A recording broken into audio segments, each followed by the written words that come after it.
Hey guys, I'm just going to talk through the answers to the two assignments out of the book. And yes, they were out of the book, but I also had typed them out. So I put them on one page. This was one assignment, and this was the second assignment. So here we go. If you're wondering why you missed half point here, half point there, and you didn't feel like looking through my notes, here's the best possible answers, right? So how does the term gene relate to the term allele? Okay, so remember, an allele is a specific version of a gene. So maybe there's a gene for the trait of flower color. The alleles might be red and white, right? So this is where in the DNA is instructions for this particular trait. And this is what do those instructions specifically say.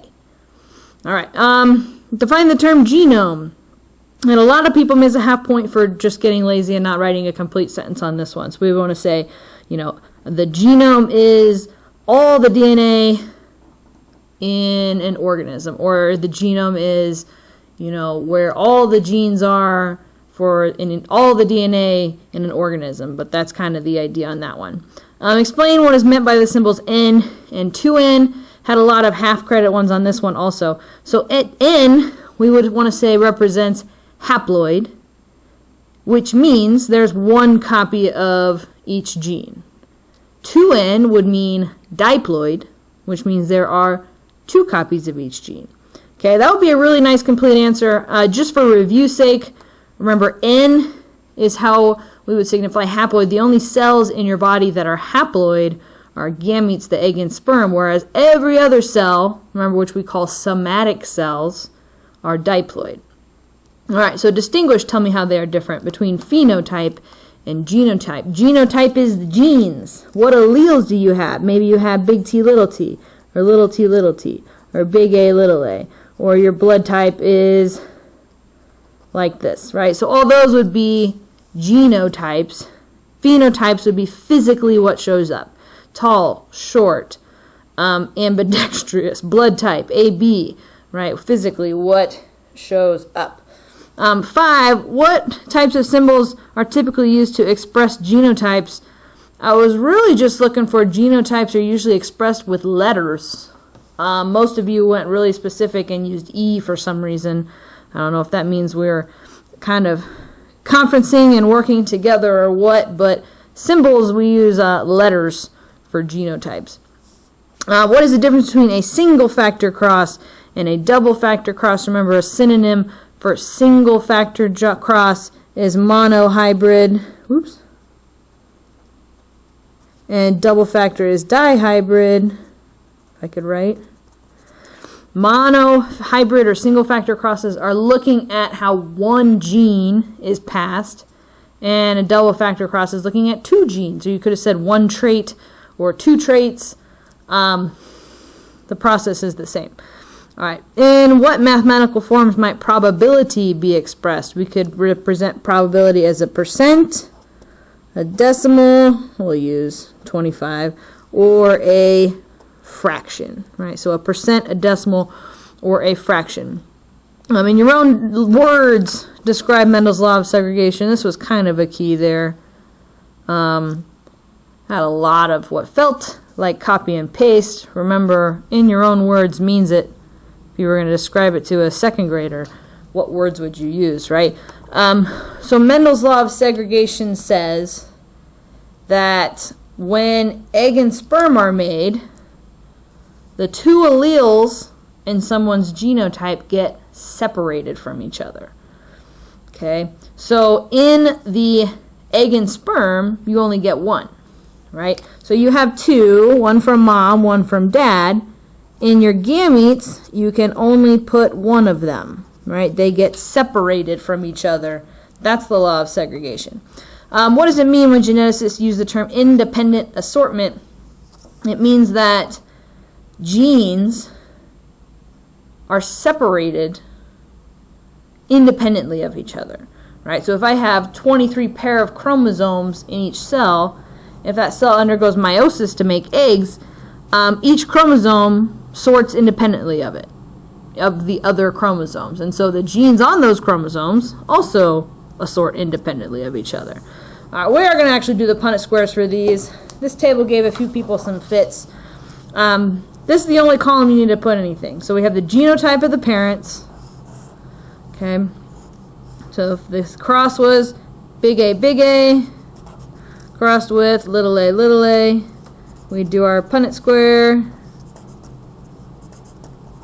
Looks like all of them would be big A, little a. So this says genotype of offspring. Well, that would be 100%, or I could say 1, or I could say 1 out of 1, which is always a weird fraction, or 4 out of 4 is probably okay too in this context since we have 4 boxes. We won't worry that that fraction isn't reduced. All right, second example says the parents are big A, little a, and big A, little a. Okay, we finished that Punnett square out. And we see big A, little a. Looks like there are 2 boxes that have that. So that would be 50%, or I could have said 0.5, or I could have said 1/2, or 2 out of 4. Again, we don't necessarily always reduce the fractions because we're literally saying that 2 out of the 4 boxes were that way. Third one, we don't actually have to do another Punnett square because it's still the same parents, big A, little a, big A, little a, but this time we're asked about little a probability. Just 1 box, so I could say 25%, 0.25, or 1 out of 4. All right. So this one is one of those dihybrid crosses, right? So we need to set up a big old Punnett square. I'm going to try to make it so I can still see the parents here. Yeah, right about here. Okay, so remember the hardest part of these is usually figuring out what are going to go in those gametes. Remember, we put the gametes of one parent on the side and the gametes of the other parent on the bottom. Remember, the trick is to FOIL. So we have the first of each letter is one of them. So that's capital A, capital B. FOIL. So first, outside, inside, last. Okay, first of each letter. Outside letters, capital A, lowercase b.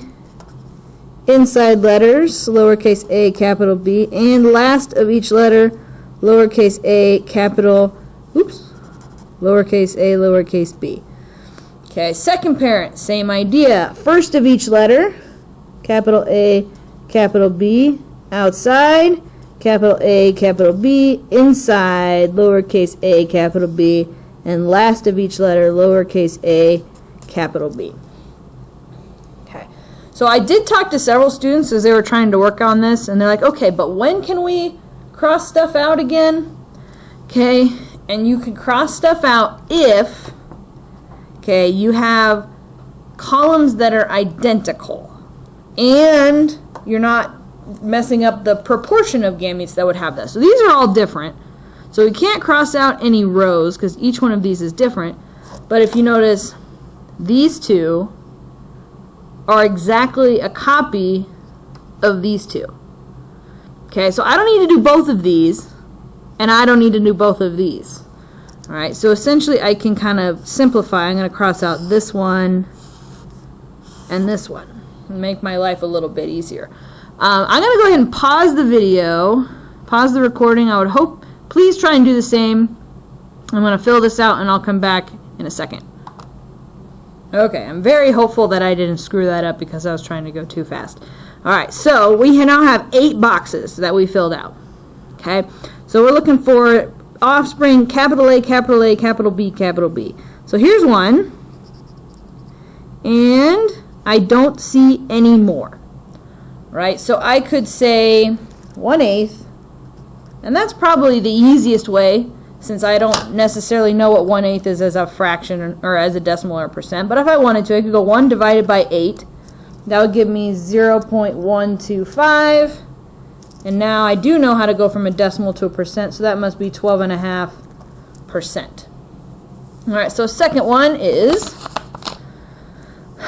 capital A, lowercase a, capital B, lowercase b. So there's one, and there's one. So I have 2 out of 8, which we know I could write as 1 out of 4, which I probably know is 25% or 0.25. So let me know if you're confused about why any of those answers are the way that they are, or why I was able to cross those 2 out. We got a test coming up, so be looking stuff over. Let me know if you need clarification on anything. All right, later.